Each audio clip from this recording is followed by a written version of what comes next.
the Idries Shah Foundation podcast. Practical Psychology for Today. Featuring the works of Idries Shah, voiced by David Ault.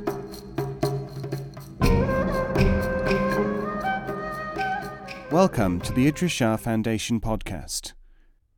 In this edition of the podcast, we will hear selections from Neglected Aspects of Sufi Study by Idries Shah.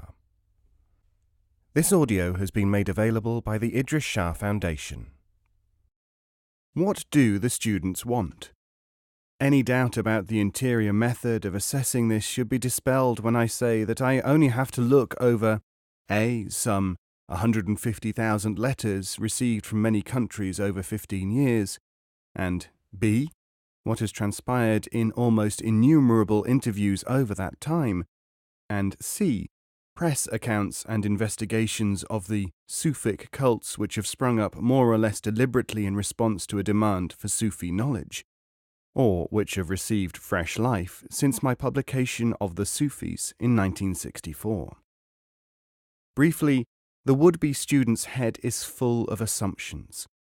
I do not mean to say that he should have no preconceptions about Sufism or anything else, but his or her behavior will very frequently show that it is not just a matter of assumptions which may be added to, forgotten, or replaced by better facts.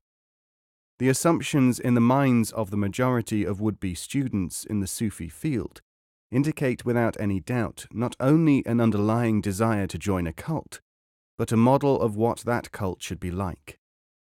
In other words, the student generally comes to the Sufi in order to have his assumptions reinforced, and to join the kind of community or school which, often unknowingly, exists in blueprint in his mind. He may be completely unaware of this. It does not take long to elicit the pattern. I often use a tape recorder for this purpose. What happens is this. Instead of asking what he should do and what he should not do, or whether he should do anything at all, the applicant in the course of a conversation wants to know what it will cost him, how much time he will have to spend on it, when the meetings are, where he should live, what kind of job, if any, he should have, and so on. If he is told, "It will take you 20 years," he compares this with the model, and may well ask whether he cannot manage to do it in a shorter time. Finally, by questioning, we find out how much time he will be prepared to give. Similarly, without giving away the reason for the questioning, we find out that he will pay, say, $10 a week, but not 20. He will give 3 hours a day, but not more. He will not read books, but will listen to tapes. He will join a group, but not study alone, and so on. When this kind of thing happens, I may summarize it all and tell him, "We have determined that you want a community within 35 miles of your place of residence, which will give you solace from your present problems, which has exercises but not prayers, gives you constant encouragement and a great deal of criticism, and which promises power, fulfillment, or happiness. You do not need Sufi study, you need such and such a cult." There is always a suitable cult, since cults, social groupings, have almost always come into being as a response to needs of this kind.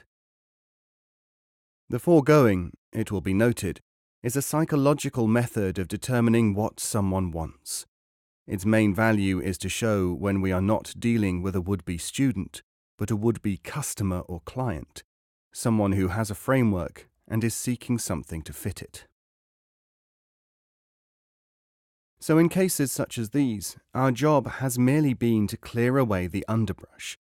It is my hope that with the growth of mass information about mental models of this kind, we will no longer have to go through this kind of procedure, because it is one which someone, by means of self-questioning, or with the help of a psychologist or even an interested friend, could do for himself, leaving us to get on with the business of working with people who are genuinely interested. To be genuinely interested, of course, means that the person's basic needs for comfort, repetitiousness, sense of the profound and of being involved in meaningful things, his socio-psychological needs, shall either be stabilized by membership of something which keeps these desires engaged, or else that he is sufficiently autonomous not to need this study as social support therapy. If you read Sufi writings, you will find that much time is given to liberating people from these needs. Other parts of Sufi literature are addressed to people who no longer have such needs, or who have stabilized them by membership of social entities where these intakes, these nutritions, are supplied. Some people nowadays, it is amusing to note, have seized upon manuals from remote historical times formerly current among Sufis, which effectively supply a social context, a series of maxims and ways of conduct, in order to provide a stable base from which the would-be students could proceed to Sufism. In these days, such a thing is not necessary, because the development of so many human organizations of a social, cultural, literary, scientific, and other kind provides such formats, and it is only necessary to be integrated into one or more of these to be able to give one's liberated attention to Sufi studies. The most that reliance upon medieval Conduct of Dervishes books can do is to create, as are now coming into plentiful being, new communities admirably suited to the atmosphere of the 13th century, or thereabouts. Luckily, mostly due to the proliferation of human societies in this era, there are enough well-adjusted people already meshed with their organizations for us to be able to find relatively numerous individuals without having to set up alternative tribes or societies. These are the ones to whom our writings and other materials are normally addressed. New research materials are also appearing, relating Sufi tradition to current psychological and social research. The quasi-Sufi activities of the cultists, and the almost sterile ones of the limited scholars too, have their advantages for us. They hive off numbers of people who would overwhelm us if they were all to apply for Sufi instruction.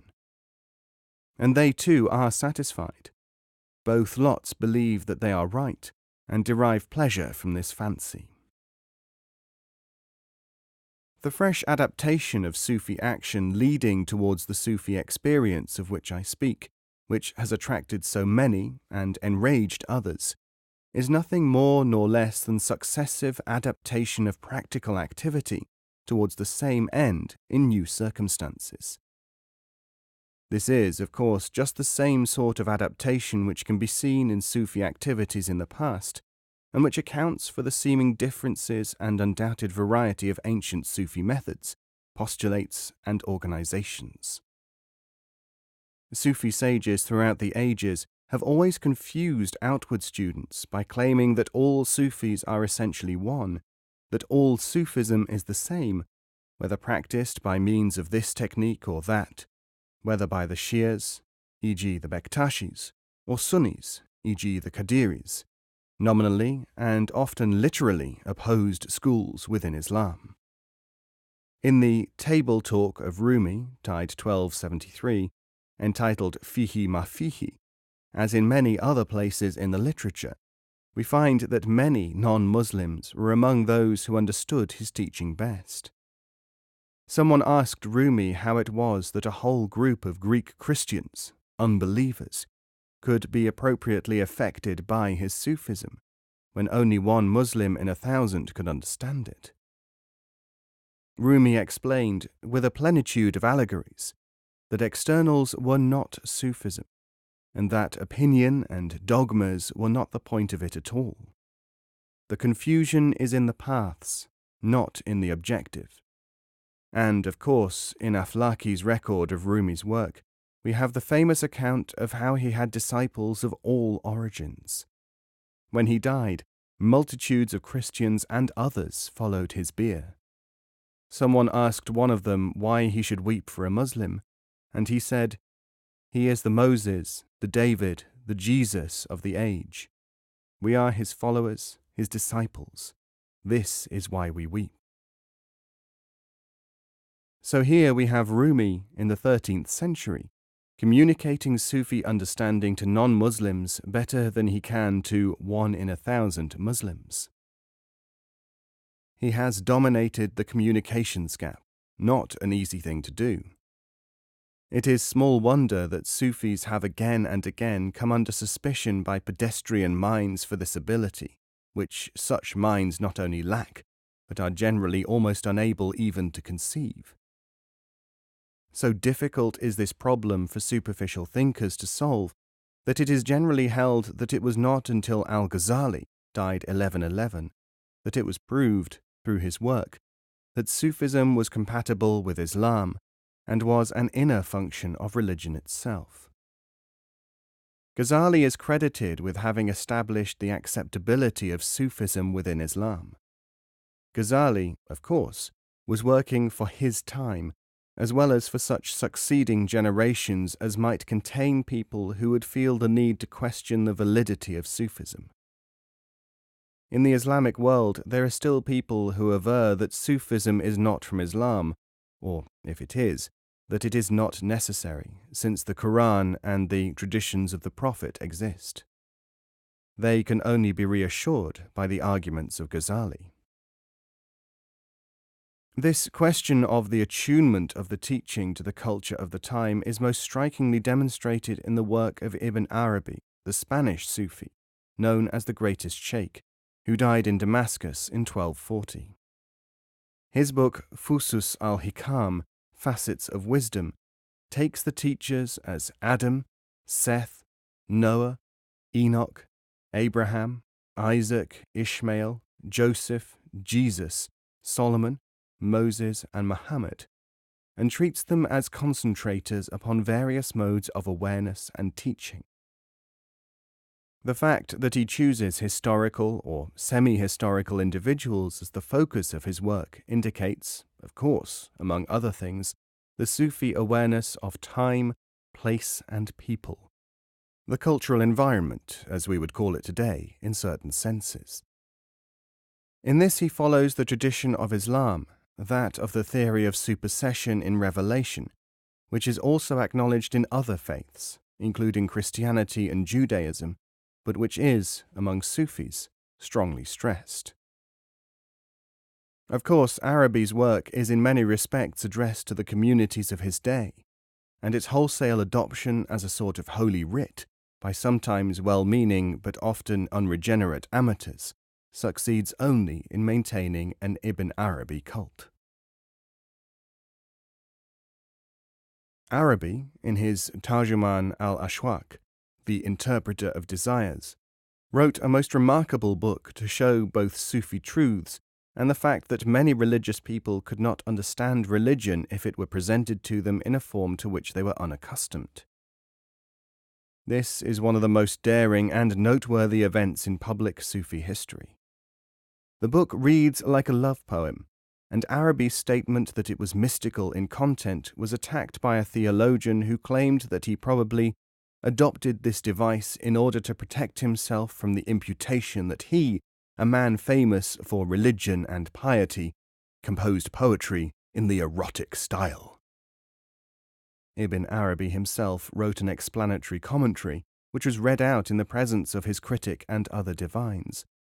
When the critic heard this read, he said that he would never in future doubt the good faith of any Sufis who should assert that they attached a mystical signification to the words used in ordinary speech, and the use by Sufis of all manner of materials to convey their meanings thenceforward became well established.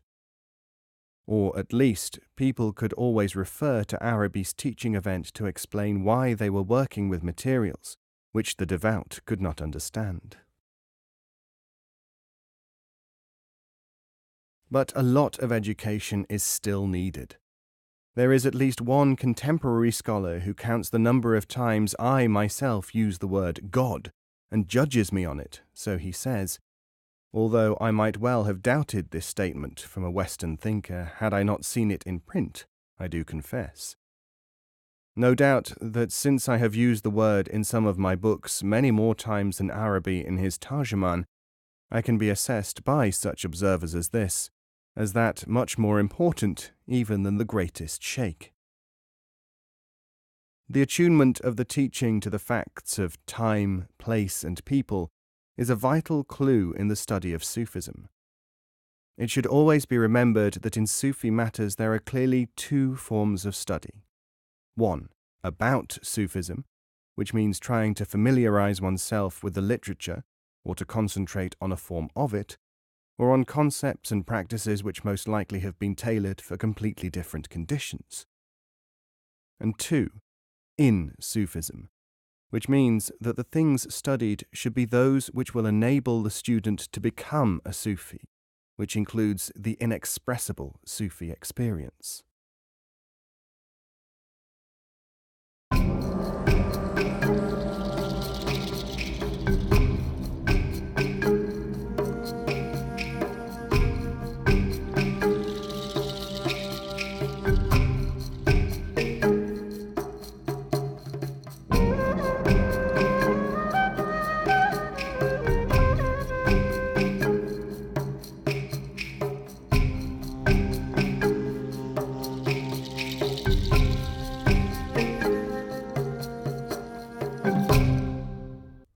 This podcast is copyright 2018, the Idries Shah Foundation.